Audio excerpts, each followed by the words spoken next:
Tenha acesso ao aprofundamento completo desta homilia, com chaves para compreensão, resumo e metas para a vida no site www.padremario.com.br. Porque nós não conseguimos. Irmãos e irmãs, todos nós na vida temos derrotas, né? Todos nós na vida às vezes estamos de algo que nos é pedido, ou que nos é um sonho, ou que nos é dever, e não conseguimos. Por que nós não conseguimos? E aí Jesus diz, porque esse assunto não se resolve de nenhum modo, a não ser pela oração. Jesus havia acabado de descer aqui da montanha, da cena da transfiguração, que a gente salta na leitura corrente, página por página da liturgia diária, para deixar para o domingo próprio da transfiguração e para a festa da transfiguração. Então a transfiguração de Jesus ao longo do ano, ela é proclamada 2 vezes já na liturgia. Então por isso que o tema da transfiguração salta na leitura corrente que fazemos de segunda a sábado, né, a liturgia do dia. Pois muito bem, Jesus está descendo aqui do monte então com Pedro, Tiago e João. Quando ele chega tem uma discussão, tem uma multidão alvoroçada, tem mestres da lei e fariseus e tem os outros 9, né, discípulos que estão ali embaixo. E aí Jesus coloca a pergunta, qual é o motivo da discussão? E um homem então um pai, né, vai abrir o coração com Jesus e de algum modo vai constranger e envergonhar os discípulos. Mestre, eu trouxe a você o meu filho, que tem um espírito mudo, depois diz que o espírito é mudo e surdo, enfim, o menino é lançado por esse espírito no fogo, ele range dente, ele espuma pela boca. Esse espírito que domina o meu filho já quase o matou mais de uma vez, porque joga o menino no fogo, na água, enfim. Eu pedi aos teus discípulos. Veja, o homem precisava de quem? De Jesus. O homem foi atrás de quem? De Jesus. Quem que o homem encontrou? Os discípulos, os representantes de Jesus. Veja, o ser humano não precisa de você, ninguém precisa de mim. Todo mundo precisa de Deus, de Jesus. Quem é que o outro encontra? Eu, você. Seu filho precisa de Deus, mas ele encontra Deus. Quem que ele encontra no meio do caminho? Você, na qualidade de pai, de mãe, que representa Deus. Sacramento do matrimônio. O que uma mulher precisa? Ela precisa de Deus. Quem é que ela encontra no meio do caminho? O marido. O marido encontra a esposa. Mestre, eu vim a você, você não estava. Encontrei os teus discípulos. Pensei comigo, bom, o gerente não está, o vendedor está, né? Não é assim a vida? Quando você precisa de qualquer coisa da vida, você conversa direto com o dono? Não, você conversa com o vendedor, com o rapaz do balcão. Ele deve saber também, né? Encontrei os teus discípulos, pedi para eles expulsarem o espírito, mas eles não conseguiram. E aí ficou feio para os discípulos, né? Não conseguiram, a multidão foi aglomerando, porque viam que não conseguiam, e o espírito ali se debatendo no menino. Aí agora ainda vem os mestres da lei, os fariseus, que são a oposição, são os do contra, para botar gosto ruim, tirar sarro, e está ficando ruim para os discípulos. E Jesus não passa pano para os discípulos. Jesus não diz para esse homem, também, né, querido? Isso aí você não acha que o pobrezinho do Mateus, do André, vai conseguir fazer, né? Isso aí é só com o pai aqui mesmo, ó. Não. Jesus termina de pisotear os discípulos e diz aos discípulos, ó geração incrédula, até quando eu vou ter que estar com vocês? Até quando eu terei que aguentar, suportar vocês? Aquela vontade de sumir. Acho que aqui Jesus falou assim, por que eu não morro logo? Por que eu não ressuscito logo? Só de pensar que tem mais um ano pela frente, hein? Nossa Senhora. Até quando eu terei que vos aguentar? E qual é o motivo da queixa de Jesus? A incredulidade. Por que incredulidade? Porque nas páginas anteriores, Jesus já tinha dado aos discípulos poder de curar, expulsar demônios. Porque os discípulos já tinham feito isso antes. Eles já tinham voltado, 2 a 2, contando para Jesus todos os portentos e maravilhas que eles fizeram. Então, meus irmãos, onde é que a gente analisa em nós a nossa incredulidade? Em duas coisas. Primeiro, no não tomar posse da palavra de Deus que já me foi dada e que me capacita. Quando me é dada uma missão, já é me dada a provisão, a capacitação daquilo. Correto? A gente não toma posse. A gente tem medo das coisas. Segundo, em não tomar posse de que isso eu já fiz antes. Então os discípulos aqui tiveram um insucesso próprio de quem nunca ouviu aquela palavra que disse: ide, pregai, curai os enfermos, expulsai os demônios. Vocês já receberam uma palavra que capacita para isso? Esqueceram disso? 2, vocês já fizeram coisa assim. Mas que a gente esquece. Alguns de nós parece que vivemos partindo sempre do ponto zero. Sempre do ponto zero. Você imaginou, meus irmãos, se todos os dias da nossa vida a gente tivesse que partir do ponto zero? Por que o mundo, por que a vida é boa? Porque a gente não parte do ponto zero, todo dia. Imagina se todo dia na sua casa não tem energia elétrica e tem que partir do ponto zero, todo dia tem que fazer a instalação elétrica dessa casa. Imaginou? Quem que aguenta isso? Nós estamos num mundo, nós vivemos uma vida que não parte do ponto zero. As coisas já estão feitas. Elas agora precisam ser praticadas, assimiladas, possuídas. Você já tem interruptor na sua casa. É só apertar. Já está tudo feito. Nós não vamos partir do ponto zero. A roupa já está no guarda-roupa, porque a roupa já está feita, porque o guarda-roupa já está comprado. A gente não parte do ponto zero. A vida ela fica muito difícil, muito limitada, se todo dia eu tiver que partir do ponto zero. Como é que é o nosso processo de aprendizado na escola? Todo dia a professora entra aí, 2 vezes 2. Não, essa matéria já foi. Não é mais 2 vezes 12. Já foi. Então a gente progride na vida. E esse não progredir é incredulidade. Incredulidade em relação à vida, incredulidade em relação a mim mesmo, incredulidade aqui no caso em relação a Deus, a missão, o apostolado que é deles.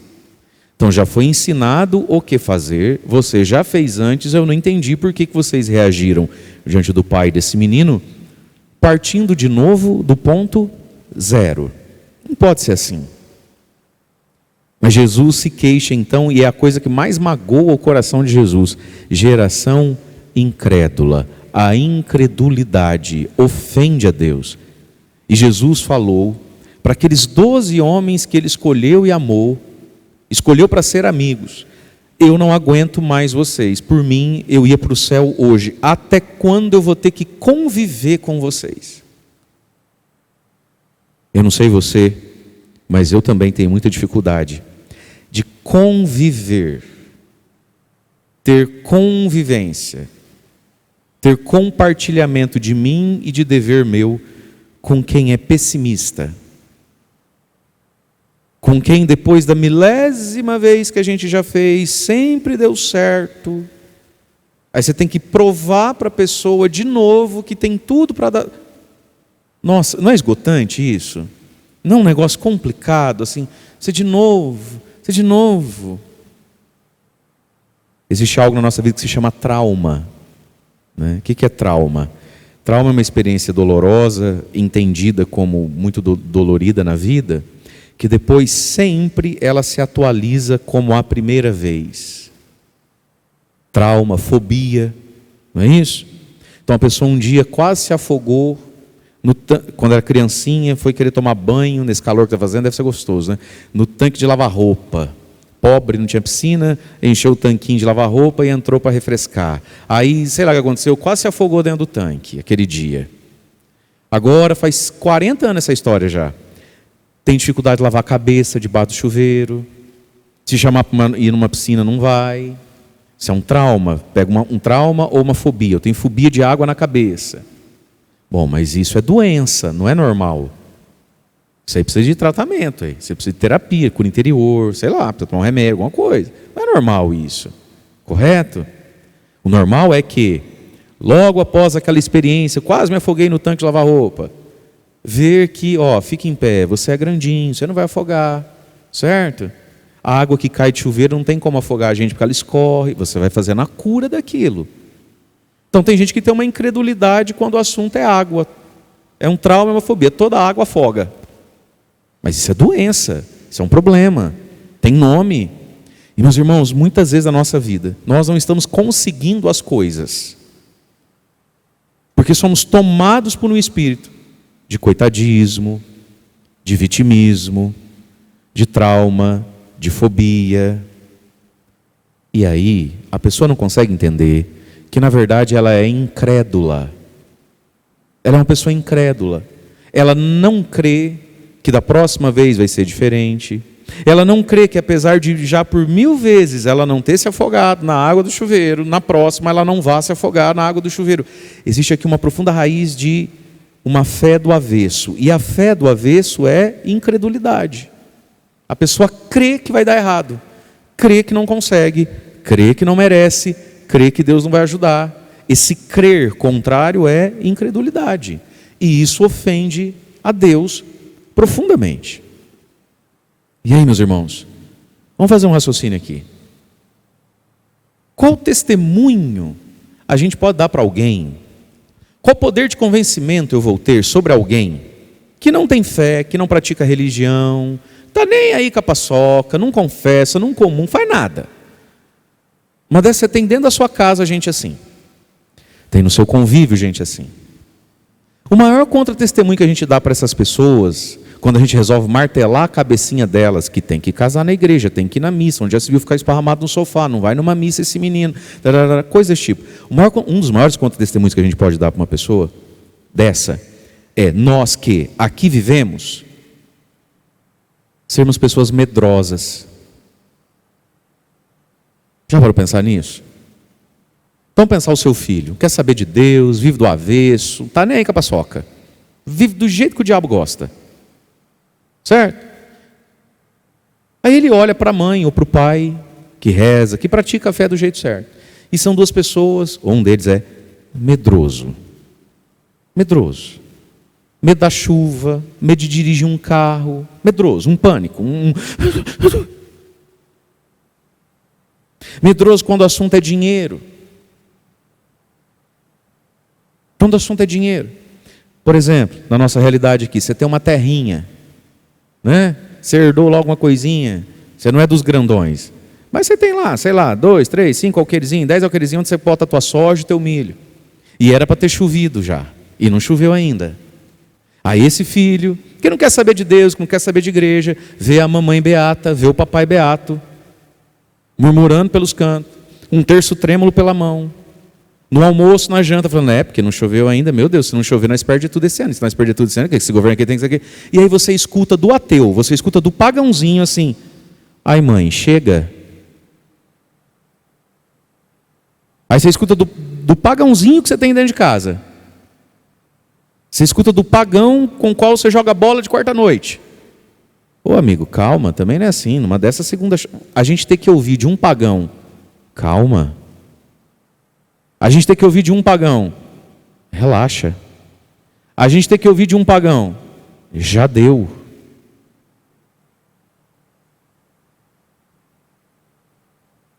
A gente acabou de matar os rosários na madrugada, os jejuns da sexta-feira e as homilias de padre que a gente mandou para essa pessoa. Como é que pode uma pessoa que não tem fé, que não comunga, dizer para alguém que aqui vive assim, calma, ei, não é para tanto. Relaxa um pouco. Numa dessa não é o que você está pensando. Não é humilhante para alguém que reza ter que ouvir isso de alguém que não reza. Não é humilhante para alguém que reza ter que ouvir de quem não reza assim, não falei para você? É humilhante.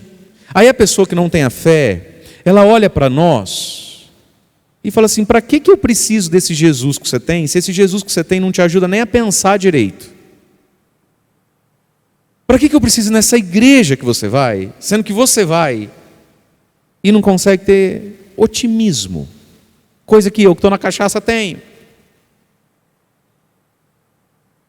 Ó geração incrédula. E ofende também a Deus porque incredulidade é contra testemunho, incredulidade é um gol contra que a gente faz. na evangelização que a gente quer fazer do outro. E todos nós aqui queremos trazer gente para Deus, porque todos nós aqui amamos alguém que com Deus não está. Mas é humilhante que a pessoa que com Deus não está consiga superar seus traumas e fobias, e a gente que todo dia reza com esse trauma, com essa fobia, com essa fobia, com esse trauma. E fobia e trauma, meus irmãos, e medos, e sentimentos de inferioridades que a gente possa ter na vida, não podem virar o pão nosso de cada dia. Tem gente que se alimenta das suas dores. Tem gente que se alimenta do seu sentimento de inferioridade, de incapacidade. Tem gente que parece que fez disso o seu pão nosso de cada dia. Parece que se ela perceber que Deus vai cortar o laço, o cordão umbilical que existe entre ela e o vitimismo, ela e o coitadismo, ela e a inferioridade dela, ela não sabe viver agora. Deus nos liberta. Deus nos põe para cima, para frente, para fora. Geração incrédula. Aí Jesus também já estressou e ficou com dó do pai do menino também. Traz esse menino aqui também. Já levou o menino logo para Jesus. Igual você, quando vai na loja e o vendedor parece que não consegue resolver o básico. Eu podia falar com o gerente, moço? Eu vou falar com o gerente, então. Eu só vim trocar o sapato, mas que complicado. Chama o gerente lá, então. Precisa chamar o gerente? Aí chamaram Jesus. Jesus foi lá, o Espírito só de ver Jesus já sacudiu. E aí Jesus coloca uma pergunta. É a única vez que Jesus faz pergunta sobre passado na Bíblia. Única vez. Eu não sei se Jesus era muito apressado. Jesus nunca pergunta, Jesus nunca faz pergunta, Jesus nunca gasta tempo. Você reparou? Jesus sempre, o que você precisa? O que você quer? Toma. Essa é a única vez que Jesus faz uma pergunta para o pai do menino. Desde quando que ele é assim? E o moleque lá, saculejando todo. Em vez de fazer logo milagre. A única vez que Jesus pergunta sobre a história de algo, né? Desde quando ele é assim? Aí o pai responde, desde criancinha, desde muito pequeno. E aí, muitas vezes, já quase até morreu. E aí Jesus fez essa pergunta para esse pai aprender a fé. Quando o pai começa aqui a falar desde criança e muitas vezes já quase morreu, aí o pai começa a fazer memória, né? Já foi lançado algumas vezes no fogo, já foi lançado algumas vezes na água. Esse pai começa a sentir essa dor. Esse pai quase vacila. Olha o que ele fala para Jesus. Esse homem é um homem de fé. Ele foi até Jesus, não tendo Jesus ele teve fé que os discípulos mesmo resolvia. Ele é um homem de fé, mas olha a fé começando a vacilar. Se podes fazer alguma coisa, tem piedade de nós e nos ajuda, diz esse pai. E olha que bonito. Ele não diz, tem piedade do meu filho, nem tem piedade de mim. Ele diz, tem piedade de nós. A oração, meus irmãos, ela tem um quê de mais forte quando a gente sente a dor do outro. Esse pai está aqui como intercessor. E ele podia ter falado, Jesus, se você pode fazer alguma coisa, tem piedade desse menino, ele sofre demais. Ou ter sido bastante egoísta. Jesus, se você pode alguma coisa, tem piedade de mim. Eu não aguento mais ver meu filho assim. Olha o que esse pai fala. Jesus, se você pode alguma coisa, faz alguma coisa e tem piedade de nós. De nós dois. Eu sofro tanto quanto, diferente dele, mas tanto quanto ele. Tem piedade de nós. E Jesus vai dizer para ele, se podes, amigo, você sabe com quem você está falando? Se eu posso, ô filho, tudo é possível ao que crê, àquele que tem fé. E aí esse senhorzinho também é extraordinário. A Bíblia, sobretudo no Evangelho de Marcos, né? Tem umas pessoas tão extraordinárias que não têm nome. De vez em quando aparecem umas pessoas assim que dão um show na gente, elas não têm nome, né? Lembra da mulher cananeia, da cachorrinha, da mulher do fluxo de sangue? Eles não têm nome. Esse aqui é outro que eu não sei porque que não tem nome. Ele pega e fala para Jesus, eu tenho fé, mas não tenho. É nós, né? Eu tenho fé, mas ajuda a minha falta de fé. Tenho, mas não tenho. Sei lá se tenho. Só estou aqui. Ajuda a minha falta de fé. E Jesus então faz o milagre no menino. O espírito mudo e surdo, te ordeno, saia do menino, nunca mais entre nele. E às vezes a ação de Deus em nós é tão forte, às vezes a gente está tão longe de Deus, que acontece, né? O menino se sacode, dá a impressão até que morreu. O moleque foi sacudido de um jeito pela palavra de Jesus, que parecia que estava morto. Mas Jesus o pega pela mão, devolve para o Pai. Quando chega em casa, então vem a pergunta: por que nós não conseguimos? Jesus, por que nós não conseguimos muito mais do que suprir a necessidade desse pai, a dor desse menino, né? Por que nós não conseguimos fazer com que a nossa dó ou caridade, seja lá o que for, tivesse algum sucesso e fruto? Mas muito mais do que isso, Jesus, por que nós não conseguimos te representar bem? Talvez seja essa a pergunta, né? Senhor, por que nós não conseguimos te representar? Por que nós não conseguimos fazer o que a gente tinha que fazer? E aí Jesus diz: porque essa espécie de demônio, de mal, só sai à base de oração. Lá em Mateus vai estar escrito assim: porque esse demônio só sai com muita oração e jejum. Desde quando ele é assim? Desde criança. E às vezes, queridos, muito perto de nós tem coisa que vem assim desde criança, desde muito tempo, seja na vida do outro, seja na nossa própria vida. E hoje Jesus está dizendo para você e para mim, é que esse assunto aí da sua vida, que você já tentou ele de 1000 formas, só se resolve agora, filho, com oração. Com oração. Ou, se quisermos, com oração e jejum. Meus irmãos, muitos de nós carregamos conosco fardos e dores. Mas a verdade é que a gente nunca dedicou oração e jejum àquilo. Então, quando dá para rezar, quando vem na missa, às vezes muitos de nós estamos na missa diariamente, aí a gente manda um tiro para o céu. Você já reparou isso? Você já reparou como às vezes, talvez você vai rezar e você tem um grande sonho, um grande problema, um grande entrave, uma grande dor. Ele passa uns dias e fala, rapaz, olha, que já tinha dias que eu não rezava por isso. Já te aconteceu isso? De você ter um assunto que se vier à mesa te deixa muito nervoso, ou te faz chorar de emoção, de dó. E passa um tempo, e fala, não estou nem rezando mais isso. E não é porque a gente aprendeu a descansar em Deus, nem porque está melhorando. É porque a gente simplesmente, muitas vezes, queridos, a gente não conhece a força, a urgência da oração. Então a gente não tem que ser neurótico na vida, sabe? Que tipo de gente que só fala de um assunto, porque isso também é terrível. Não tem o ir lá vem? Mas a pessoa vai lá vem, ela vai vir falar daquilo. Ele vai vir falar daquilo. Nossa senhora, como é difícil. Então a gente não tem que ser neurótico, a gente não tem que perder o sono, nem a paz. Mas vamos colocar uma pergunta. Nós de fato rezamos contra ou sobre os demônios da nossa vida? E aí por demônio não precisamos pensar demônio.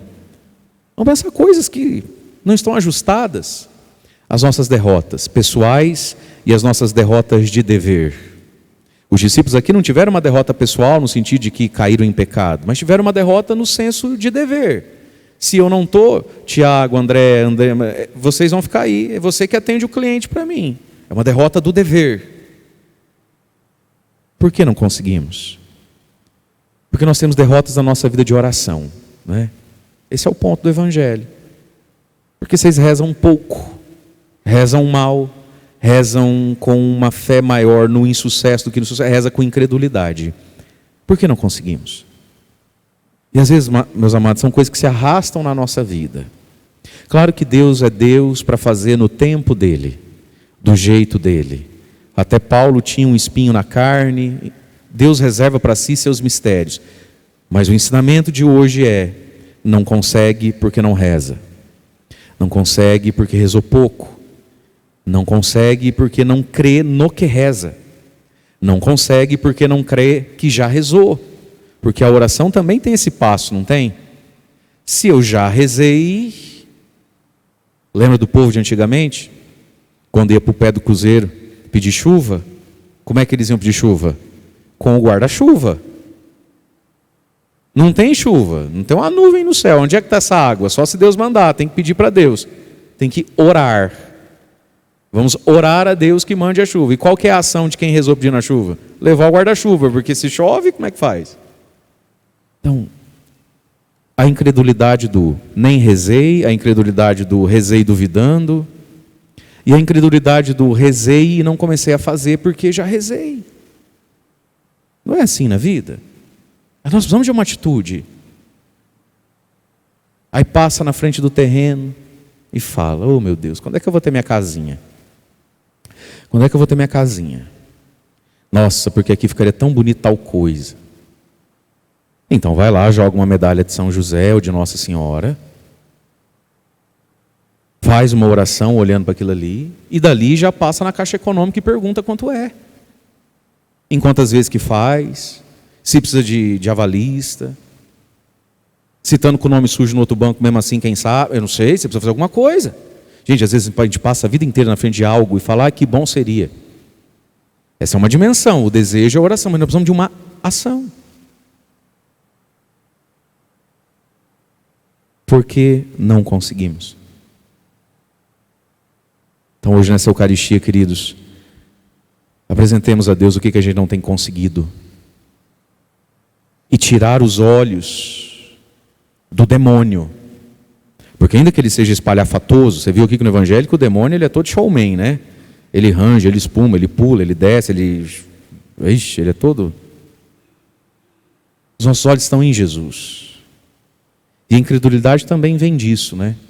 A gente olha para o mal e absolutiza o mal.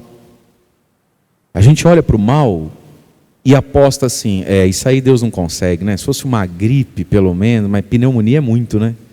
Nós somos assim. A gente pede com uma fé expectante para Deus curar essa dorzinha besta que a gente sente aqui no ossinho, aqui, no pé da coluna, né?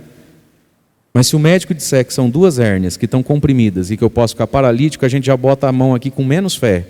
Como se para Deus fosse mais difícil isso do que aquilo. É mais difícil para o médico humano algumas coisas. Para Deus não é.